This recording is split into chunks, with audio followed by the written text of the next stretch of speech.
composer César Franck wrote a piece called Le Chasseur Maudit, The Accursed Huntsman. And the music tells the story of a wealthy and powerful count who's obsessed with hunting. And so on this particular day, he rides forth once again to go hunting, determined that nothing will come between him and his prey. But things take an unexpected turn. Soon he finds himself lost in a dark and ominous forest, and a voice comes from above pronouncing a curse upon him. And soon he finds himself pursued by demons and other dark forces, and the hunter has become the hunted. And in the climax of the piece, the huntsman hurtles into the abyss to eternal judgment. Now, this man had been hunting dozens, hundreds of times. It was his great passion. Would anyone like to guess why, on this occasion, his going hunting resulted in his judgment? Larry? He was hunting on the Sabbath. He was hunting on the Sabbath. And that elicited from God divine judgment. It's an interesting piece, and it shows in a very graphic way the long-standing, ongoing conflict between those who take the Lord's Day seriously and those who abuse or are casual in their attitude towards the Lord's Day.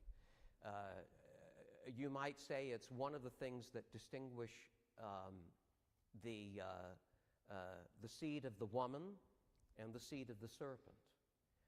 This attitude, how we relate to the Lord's Day. So that brings us to the fourth commandment. The fourth commandment. It's the last in the so-called first tablet of the law. It's the first commandment that we encounter that is stated positively rather than negatively. That the first three commandments are stated as don'ts, don't do this, but the commandment regarding the Lord's Day is stated positively. It's also, as we will see, a lengthy treatment in the larger catechism. There are 7 questions devoted to the fourth commandment in the larger catechism, questions 115 through 121. Now, you're going to find those on the hardbound copy on pages 259 through 265. And in the Trinity Psalter hymnal at the back, you'll find the larger catechism. These questions are on pages 954 and 955. So 7 questions related to the fourth commandment. What are the 7 questions that we'll be looking at this morning and possibly next week? Okay, question 115, the fourth commandment is stated. Question 116 tells us what is required in the fourth commandment. Question 117 shows us how the Sabbath is to be sanctified. Question 118, of course, the application of the fourth commandment is general, but the 118th question shows how it is specifically applied to a certain category of individual. So that's what we'll see in question 118. Question 119, the sins forbidden by the fourth commandment. Question 120, reasons annexed to the fourth commandment. And finally, question 121 explains a bit more about what the commandment means by the word remember. Remember. So that's what we'll be seeing in these 7 questions. So on page 259, we have the commandment stated. So here we go. Which is the fourth commandment?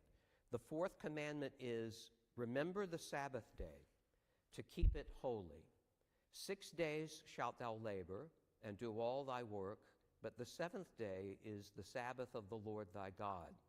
In it thou shalt not do any work, thou, nor thy son, nor thy daughter, thy manservant, nor thy maidservant, nor thy cattle, nor the stranger that is within thy gates.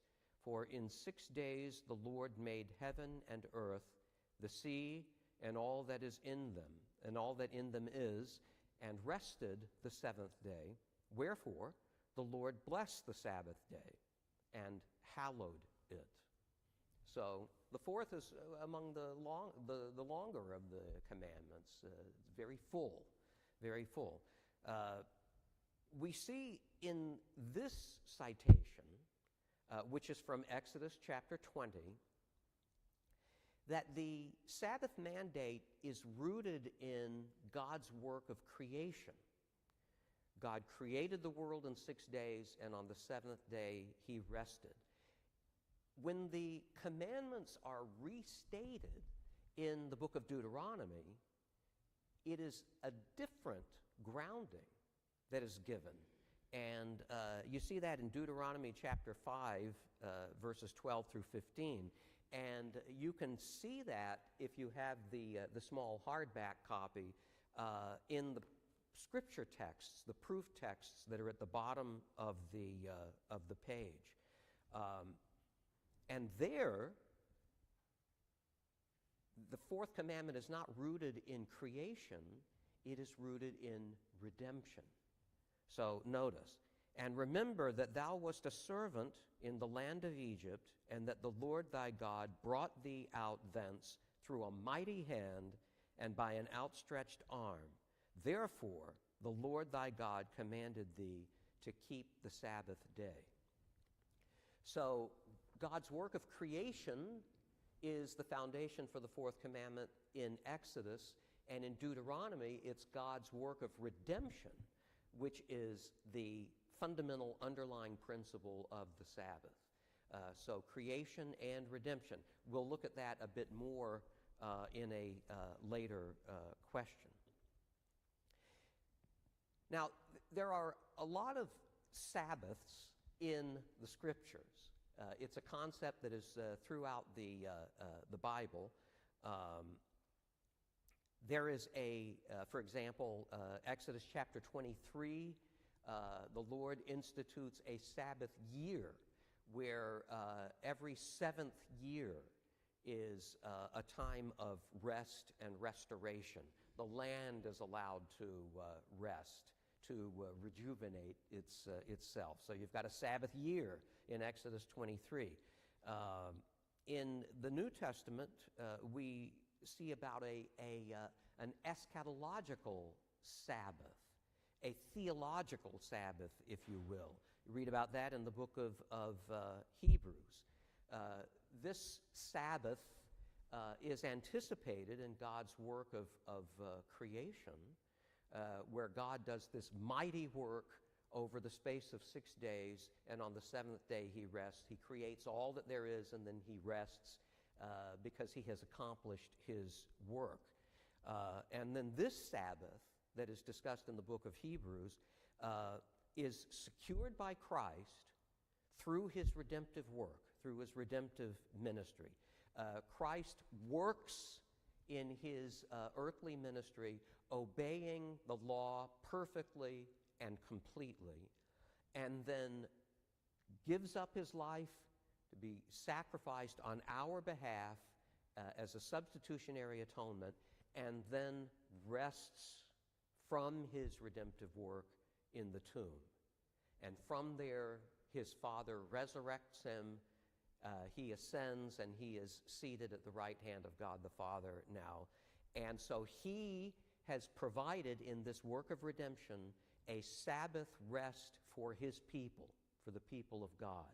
That we enjoy Sabbath rest because of Christ's redemptive labors, not because of our own.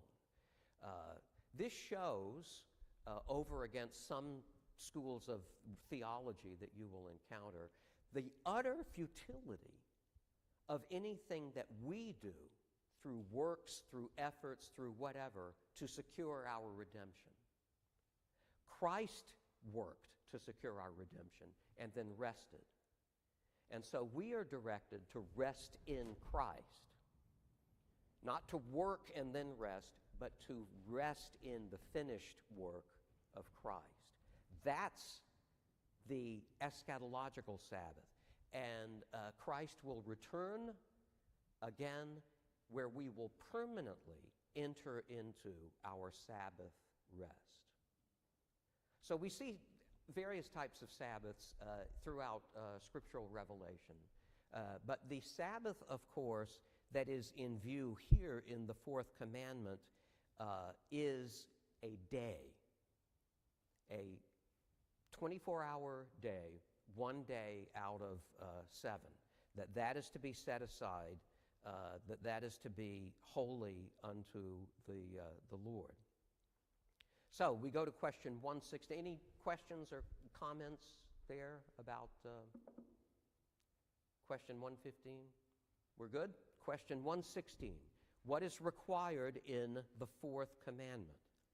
The fourth commandment requireth of all men the sanctifying or keeping holy to God such set times as he hath appointed in his word, expressly one whole day in 7, which was the 7th from the beginning of the world to the resurrection of Christ, and the first day of the week ever since, and so to continue to the end of the world, which is the Christian Sabbath, and in the New Testament called the Lord's Day. So, what is required by the fourth commandment? The chief requirement, notice, not a list of do this and don't do that. The chief requirement for us to observe the Lord's Day is to sanctify it.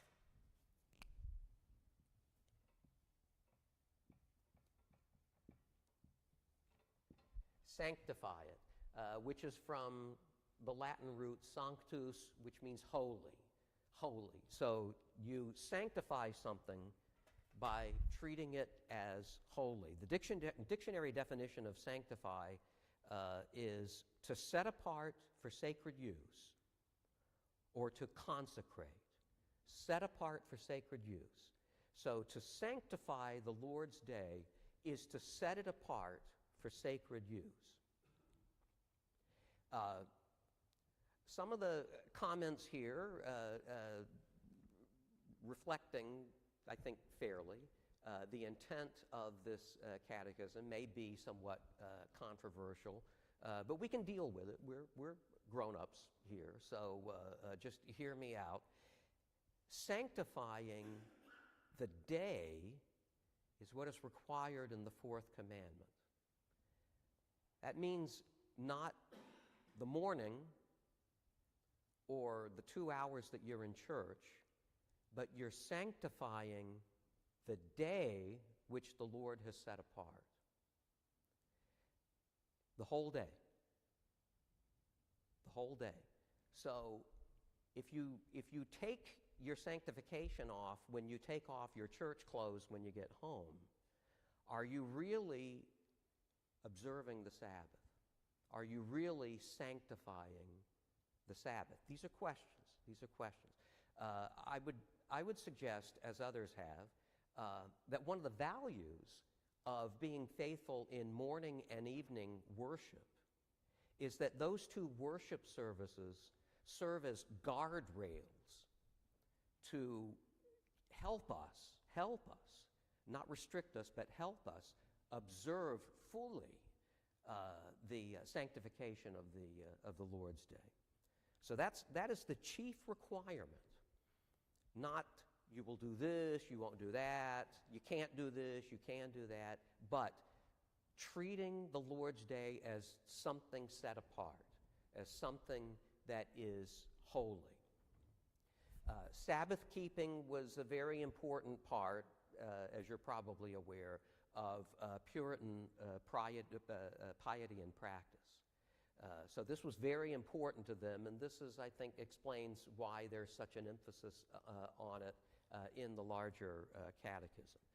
That they want God's people to treat the whole day as something that is set apart for the Lord. So the chief requirement is to sanctify the Lord's Day. You'll also notice in the answer to question 116 the distinction between the Old Covenant Sabbath and the New Covenant Lord's Day. So the seventh day in the Old Covenant changed to the first day of the week in the New Covenant to commemorate the resurrection of Christ. So that instead of looking ahead to rest, we are looking back to what Christ did to secure our rest. And so that's why we changed that. You'll notice in the Scriptures in the New Testament that the people of God were meeting together on the first day of the week. And the first day of the week is explicitly called the Lord's Day in the book of Revelation. Now, because of this switch from the seventh day of the week to the first day of the week, some have argued that we're no longer, as New Covenant believers, that we're no longer under a Sabbath restriction, a Sabbath requirement. And they would argue that Sabbath observance belongs to the types and shadows of the Old Covenant. And that when the New Covenant was brought in by the finished work of Christ, that those types and shadows, the ceremonial law, went away and were replaced by what they prefigured. So that you had an Old Covenant Sabbath that goes away when Christ finishes his redemptive work. Is that true? Is that true? Well, I would suggest that it is not for two reasons. First of which, I don't think that we can see the New Covenant Sabbath as something that's done away with because the Old Covenant Sabbath was part of the ceremonial law. First of all, because of something that Christ said in one of his disputes with the Pharisees, that, Christ and the Pharisees had some lively discussions, if you want to describe them that way, about the Sabbath. And Christ's brief with the Pharisees is that the Pharisees had made the Sabbath a burden instead of a delight. But in the midst of one of these discussions, specifically in the book of Mark, Christ makes an interesting statement, makes an interesting observation, and he says, the Sabbath was made for, fill in the blank. The Sabbath was made for man, and not man for the Sabbath. See what Christ is saying there? Now, this is very damaging to those who would say that the Old Covenant Sabbath observance was strictly a part of the ceremonial law. Christ is saying the Sabbath is made for humanity, not for Old Covenant Jews, not for New Covenant members of churches, not for super-duper pious Puritans who are hung up about the Lord's Day. It's made for everybody. The Sabbath is made for man. And that, in and of itself, tends to defuse any argument that says that the Sabbath belonged just to the Old Covenant Mosaic code. No, no, no. The Sabbath is woven into man's identity. Work and then rest. Work and then rest. So, do you see that? Does that make sense? Do you find that a compelling argument? I see blank faces. Okay, so I will take your silence as consent. Second of all, and not as compelling as this argument, but Johannes Voss points out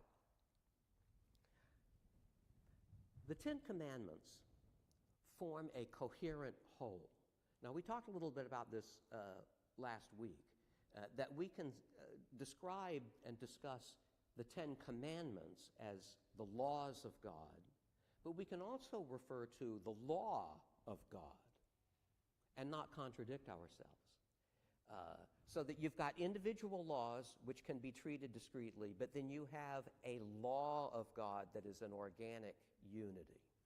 And Voss says that to treat the Sabbath requirement, to treat the Lord's Day as part of the ceremonial law is an unwelcome breaking up of the unity of the Ten Commandments. Because he's saying it would not make sense for there to be 9 expressions of the moral law and 1 expression of the ceremonial law. So that would break up the unity, the coherence of the Ten Commandments. So Voss argues against treating the Fourth Commandment as a ceremonial law rather than a part of the enduring, ongoing moral law. Any questions or comments about this ongoing application of the Lord's Day to all of our lives? Questions or comments? Yes, sir. Well, I mean, it's kind of interesting, American society has been considered like a very workaholic society. Like, I used to deal with Europeans, and, they have a much more relaxed kind of work, even for professional people, much more relaxed kind of working situation. And I think an interesting thing is, the whole second use of the law, that it's a good moral framework for all of society. At one time in America, even people who were not that serious about God would still look at Sunday as kind of a day of rest and maybe even go to church, maybe more of a social thing or something, Now we've lost a lot of that, where it's just another work day for a lot of people. And I think it's really hurt our overall society, to take that attitude. So in that sense, it really makes sense that it's not just a ceremonial thing, it's something that is important to health of the society, to take the day seriously as society. Yeah, that it was once more broadly recognized as The Puritans may have had some extremes or whatever, but overall, like at one time it was not that hard to invite someone to come to church with you because it's like, well, it's Sunday. I mean, I'm not going to be working anyway. And now it's like, if you notice, it's really hard to even get someone to come and visit a church. But at one time it's like, well, Sunday, maybe I'll visit church with you to see what it's like or something. Mm-hmm. So I think the idea that it's a ceremonial thing doesn't make so much sense if it has a much deeper foundation. On July 3rd, 1932, something significant happened, although not necessarily in a good way. The New York Yankees played the Boston Red Sox in Fenway Park. It was the first Sunday baseball game in Fenway Park in Red Sox history, because Massachusetts had Sabbath laws on their books for that long. The laws themselves had been repealed a few years earlier. But Red Sox games on Sunday were played in a different ballpark because Fenway Park was deemed to be too close to a downtown church in Boston for it to be appropriate to play baseball there on Sunday. So that just shows you something of the gradual erosion of a broad respect for Sabbath observance.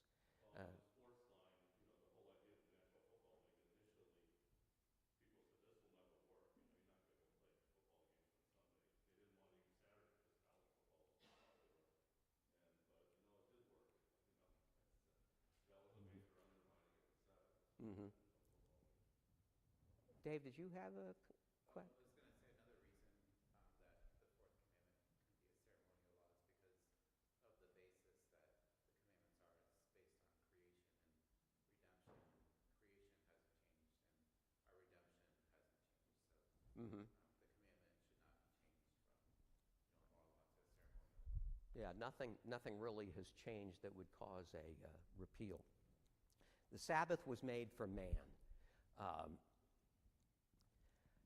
The French Revolution, which, as you're probably aware, was very hostile towards the church, towards Christianity in general, had a radical agenda to try to eradicate from public and private life the influence of the church. And one of the things, I don't know if you've ever heard this before, but one of the things that they did to oppose the influence of the church was to get rid of the 7-day week, because they saw the 7-day week as something that was rooted in people's understanding of God and his creation. So they went to a 10-day week. It was a disaster. And so very, very soon, despite their pretensions of trying to eradicate Christianity, they restored the 7-day week. And R. Scott Clark, the Reformed teacher and author, said that he has been unable, in his research on Sabbath keeping, to find any culture anywhere in the world that has something other than a 7-day week. Isn't that interesting? The Sabbath was made for man. Okay, so let's see, where are we? Question 117. Any final comments or questions? All right, question 117. How is the Sabbath or the Lord's Day to be sanctified? The Sabbath or Lord's Day is to be sanctified by an holy resting all the day, not only from such works as are at all times sinful, but even from such worldly employments and recreations as are on other days lawful, and making it our delight to spend the whole time, except so much of it as is to be taken up in works of necessity and mercy, in the public and private exercises of God's worship. And to that end, we are to prepare our hearts, and with such foresight, diligence, and moderation, to dispose and seasonably dispatch our worldly business, that we may be the more free and fit for the duties of that day. So this is a guide, an overview of how to keep the Sabbath holy, how to sanctify the Sabbath. I want to break this out into 4 main points. I think we see 4 points here. And overall,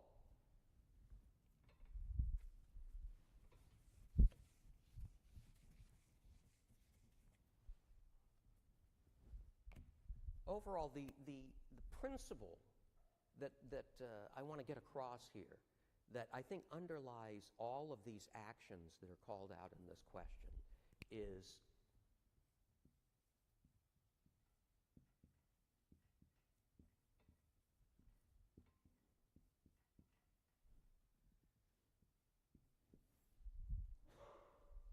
intentionality. Intentionality. Conscious, planned effort on the part of the people of God to keep the Sabbath. So that we see Sabbath keeping not as something that just happens, but something that is the result of conscious, intentional preparation and effort.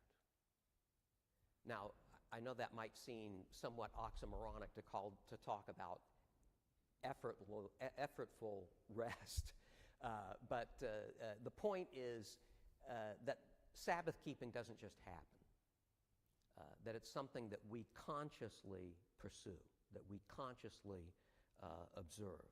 So intentionality is in view. So we keep the Lord's Day holy in these 4 ways. First of all, a holy resting, as we see there in the answer to the question.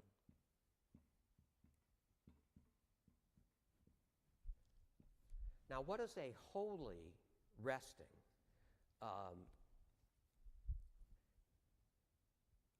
It doesn't mean being inert or sitting like a lump. It does not mean idleness. It's an active thing. It's something that we actively engage in. So a holy resting is active, it's not passive. It's to be contrasted with idleness. And it is a conscious resting from, as we see in the text there, sinful activities, of course, because we should abstain from sinful activities regardless of the day of the week, but especially on the Lord's Day, and then activities that are otherwise lawful. So even something which is lawful on Monday through Saturday is something that might best be avoided or abstained from on the Lord's Day if it detracts you from focusing on worship and acts of edification. Now, that's a challenging concept. It's a challenging concept. But there it is. Second of all, the second intentional thing that we are to do, according to this answer, is to make it our delight to engage in public and private worship. We tend to think that emotions just kind of happen, that we are passive recipients of emotions, but that was not the Puritan mindset. You make worship on the Lord's Day your delight. You cause yourself to love worshiping and fellowshipping with God's people, of doing what tends towards sanctifying the Lord's Day. You make it your delight. Third, and by the way, as the pastor pointed out in the Bible study on Wednesday, the Puritans used public and private worship in a slightly different way from the way we use public and private worship. Because to the Puritans, public worship was corporate worship, worship with the body of God's people. Private worship was family worship within the confines of one's household. And what we think of as private worship, in other words, individual worship, they called that closet worship. So they actually distinguish three types of worship: closet worship, private worship, which was family worship, and then public worship. So that's what they're referring to there when they say public and private worship. So a holy resting, making the Sabbath our delight. Third, a practical qualifier. The Puritans were not lost in some sort of theological realm. They realized that we live our lives in the real world, and so they make a practical accommodation. Acts of mercy and acts of necessity are lawful on the Lord's day. If it's something that's merciful for you to do, for example, visiting people in a rest home or something like that, or if it's something that's necessary for you to do. If you cut yourself, you have to do something about it. You can't say, well, I'll just put a towel on it for 24 hours. That you need to go somewhere and get it treated. So that's an act of necessity.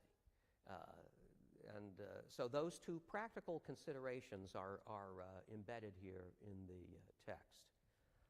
So holy resting, making it our delight, accommodating acts of mercy and necessity, and then the final action here that I want us to see is due preparation. Due preparation. And that is right there at the end of question 117 on page 262. We are to prepare our hearts with foresight. Prepare our hearts with foresight so that you don't just wake up on Sunday morning and say, oh, it's the Lord's day, I have to get ready for church, and so on and so forth. That there is foresight, there is intentional preparation and anticipation of meeting with God and meeting with His people. So that you could almost say, that observing the Lord's Day starts before the Lord's Day. That you need to get ready. You need to prepare yourself. So there you have it. That's something of what the Catechism has to say about keeping the Lord's Day holy. First of all, it's not passive, it's active. It's a holy resting. It's not just sitting like a lump, but it's actively engaging in resting in the Lord and pursuing what leads to worship and edification. Second of all, making it our delight, not just hoping that it will be our delight, making it our delight. Third, these practical accommodations, what is necessary, what is merciful. And then fourth, intentional preparation, anticipating the Sabbath, not just letting it happen. Now, in the final concluding moments here, I want to say that one thing that we did not do, nor will we, is try to break down a list of do's and don'ts, of specific things like you can do this, you can't do that, you can go here, you can't go there. You won't get that from me because that's a fool's errand, ultimately. To try to treat the Lord's Day as something that can be reduced to a catalog of do's and don'ts is to engage in the same type of burdensome codification of which the Pharisees were guilty, and of which all Christians, to a lesser or greater extent, can be guilty if they start dwelling on what sorts of external behaviors are going to be in play here. That the Lord's Day should be treated as a delight, not as something like, okay, this is Sunday, so I can't do this. So what I would encourage is to do some reading do some prayerful, considerate reading of, there are many, many books out there on the proper keeping of the Lord's Day. One place to start might be a little book called The Christian Sabbath by Terry Johnson. And it's a very brief overview of why we observe the Sabbath and how we can effectively observe the Sabbath. Very small booklet, 64 pages long. I mean, you could practically knock that out during halftime of the Falcons game. No, I'm just kidding. I'm just kidding. No, that you can get through a book like that very, very easily, and it'll help you. There are lots of books out there about the Lord's Day and how to observe the Lord's Day. But I think something even better, as far as what to do, what not to do, how we observe the Lord's Day in a way that honors Him, is to cultivate the habit of wise decision-making, so that we don't just consult a list all the time, but that we consult the influence of the Holy Spirit that dwells within us. What I'm talking about is developing a sense of Christian ethics. I'd like to recommend a book that I haven't read because it's just come out, but it looks really, really good, and I think it would be profitable, by T. David Gordon, who's a retired professor from Grove City College. Excellent writer and speaker, if you've ever heard him speak. But he's just come out with a book called Choose Better, 5 Models of Biblical Ethics.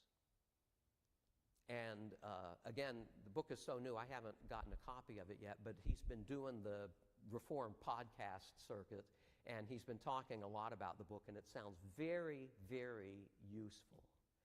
And what he's hoping to do there is to not equip Christians with a catalog of rules, but to help to equip Christians to make decisions based on biblical principles, Christian ethics, so that we're wise in the choices which we make. So that's a book that I would recommend, and I'm hoping maybe we can get a copy for the library. Choose Better by T. David Gordon. It's very easy to come up with codes that you want to impose on people or impose on yourself. I was reading about Puritan New England and their somewhat aggressive treatment of the Sabbath and their culture. They had what they called Sabbath toys. You ever heard that? Sabbath toys. That children were allowed to play with toys, but only if there was some direct connection to the Bible. So that you couldn't play with a wooden barn and animals on Sunday, but you could play with a wooden boat that was carved to look like the ark and animals, because that related to the Genesis flood. So that was a Sabbath toy. If you're interested in a play set like that, I'm sure Ken Ham would have one to sell you.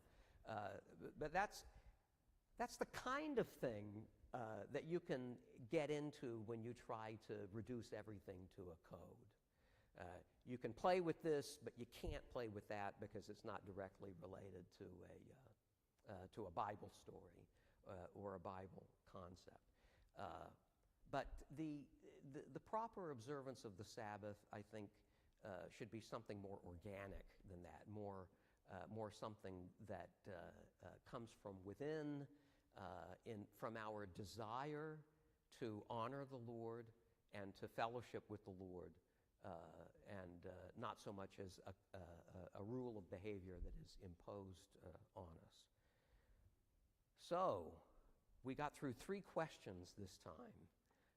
We did not finish the fourth commandment, so come back next week and we will try to wrap this up. Any final questions, comments, observations? Yes, sir.